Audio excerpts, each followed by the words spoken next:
ভূতমাসি, তোমাকে বলেছিলাম না? দেখো, বেটার ছেলে এখানে বসে পাহারা দিচ্ছে। বেটার ছেলেকে ধরো, ধরে আমাদের আস্তানায় নিয়ে চলো। থাকতে না 3 দিন, থাকতে না 3 দিন, একটাকে পেয়েছি। এটাকে আজকে আমাদের আস্তানায় নিয়ে যাব। তারপরে ওটাকে সুযোগ বুঝে ঘাড় মোটকে খাবো। তান্ত্রিক মশাই, আমি মফিস ফোন দিয়েছি, আমাকে বাঁচাও। ভূত আমার দিকে তেড়ে আসছে, ও আমাকে ধরে নিয়ে ঘাড় মোটকে খাবে বলছে, বাঁচাও। বেটার ছেলে, আমাকে ধরবি বলে পাহারা দিতে এসেছিস, তোকে আজকে শেষ করে দেব, শেষ। চিনচিনা চিনচিন, চিনচিনা চিনচিন, চিনচিনা চিনচিন। কাকাতুয়া, আজকে থেকে আমাদের অভিযান শুরু হলো। প্রথম দিনেই একটাকে পেয়েছি, এখন থেকে একটা একটা করে সবগুলোকে ধরে সাবার করে দেব।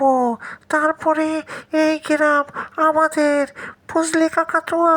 চিনচিনা চিনচিন, চিনচিনা চিনচিন, চিনচিনা চিনচিন। ভূতমাসি, চলো, এখন এটাকে তাড়াতাড়ি আস্তানায় নিয়ে চলো। তান্ত্রিক, দেখ আমার সাথে পাঙ্কা নেওয়ার কি সাজা। এখন এভাবে একটা একটা করে সবগুলোকে ধরে নিয়ে আসবো। তারপর এই গাছের খুঁটুরিতে বন্দি করে রাখবো, আর সুযোগ বুঝে একটা একটা করে খাবো। তারপর তোর গ্রাম পুরোটাই শ্মশান হয়ে যাবে। ওখানে আমি ভূতের রাজ্য বানাবো।